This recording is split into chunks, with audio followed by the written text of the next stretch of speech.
ओम शांति। बाबा के बहुत सुंदर महावाक्य हैं कि बच्चे, आपके जीवन में रमणीकता और गंभीरता का बैलेंस होना चाहिए। तो ये बैलेंस जीवन में कैसे बनाएं? आइए चिंतन करते हैं।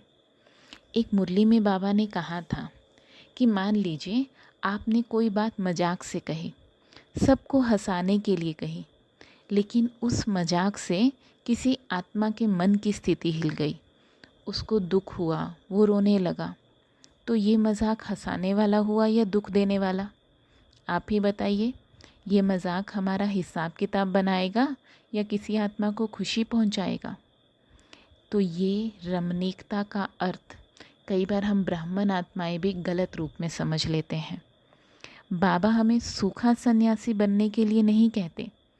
बाबा स्वयं भी जब साकार तन में थे तो बहुत रमणीक थे, लेकिन रमणीकता वो जो हर आत्मा के मन को खुशी से भर दे, ना कि ऐसी रमणीकता जो किसी को रुला दे।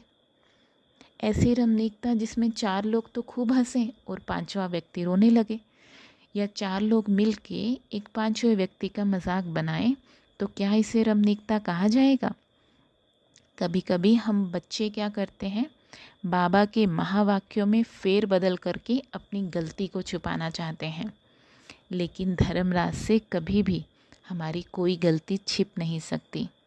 हम कहते हैं बाबा ने ही तो कहा है कि रमणीक रहो, तो हम तो हंसी मजाक कर रहे हैं, लेकिन ये अभी सहन नहीं कर पा रहे हैं, ये दुखी हो रहे हैं, तो ये तो इनकी कमज़ोरी है।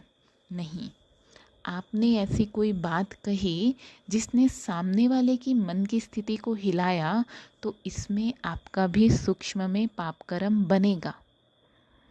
ये रमणीकता हमारे विकर्मों का खाता जमा कराने के लिए निमित्त बन जाएगी।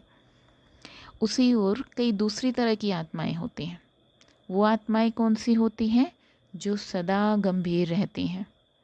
इतनी गंभीर रहती हैं कि उनसे बात करने के लिए भी सोचना पड़ता है। उनके पास जाने में भी लोग घबराने लगते हैं।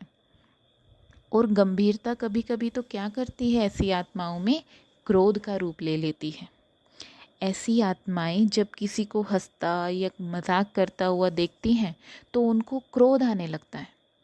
तो कहने को हम गंभीरता का गुण धारण कर रहे थे, लेकिन उस गंभीरता के गुण ने क्रोध का रूप ले लिया। तो ये भी गंभीरता नहीं है, वो रमणीकता नहीं है, ये गंभीरता नहीं है। पहले तो इन दोनों की ही सही डेफिनेशन हमको नहीं पता है। बैलेंस तो हम तब रखेंगे ना, पहले हमें पता हो कि रमणीकता क्या है और गंभीरता क्या है। तो चलिए इसका भी एग्जाम्पल हम हमारी देवी देवताओं की मूर्तियों से लेते हैं।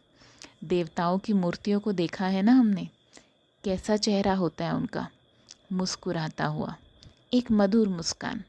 ना तो वो ज़ोर से हंसते हुए दिखाई देते हैं और ना ही बिल्कुल उदास दिखाई देते हैं। अगर कोई चित्रकार किसी देवता की उदास मूर्ति बना दे तो क्या लगेगा, उसकी पूजा करने का भी मन नहीं करेगा। देवता तो सदा हर्षित मुख दिखाई देते हैं। तो वही हर्षित मुखता हमें हमारे अंदर रखनी है।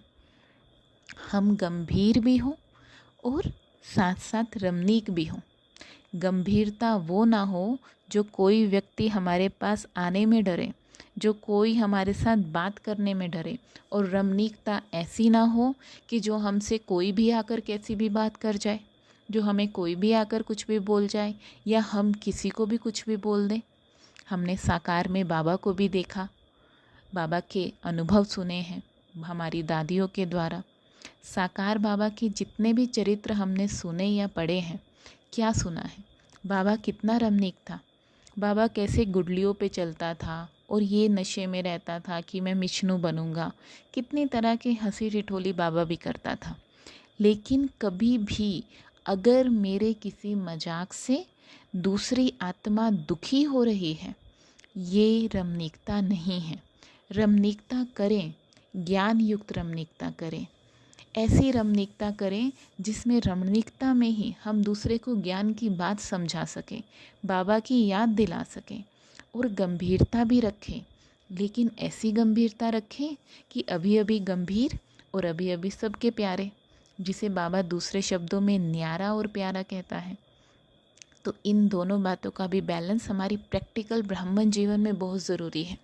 जैसे हम अपने वर्क में भी रहते हैं, हम ऑफिस जाते हैं, स्कूल जाते हैं, घर पे रहते हैं, हर जगह अगर हम ये बैलेंस रखेंगे तो कोई भी आत्मा जो हमारे सामने आएगी वो अपनी मर्यादा में रह के हमसे बात करेगी। ना तो कोई हमारे साथ इतना ओपन हो जाएगा कि कुछ भी बोल रहा है, कुछ भी कह रहा है, और ना ही कोई हमसे डरेगा। तो ये बैलेंस रखना भी अपने जीवन में ज़रूरी है। तो आइए आज सारा दिन हम ये बैलेंस रख के अपने जीवन को चलाएंगे। तो देखिएगा शाम तक हमारे चेहरे पे हमेशा वो मधुर मुस्कान रहेगी और हम चलते फिरते देवता बन जाएंगे। अगर आपके जीवन में भी ऐसा कोई अनुभव हो जिसमें आपको लगता हो कि एक गंभीरता और रमणीकता का बैलेंस आपने रखा, या फिर ऐसी कोई बात जो आप हमारे साथ साझा करना चाहें जिससे अन्य आत्माओं की भी उन्नति हो, तो आप कमेंट सेक्शन में बता सकते हैं।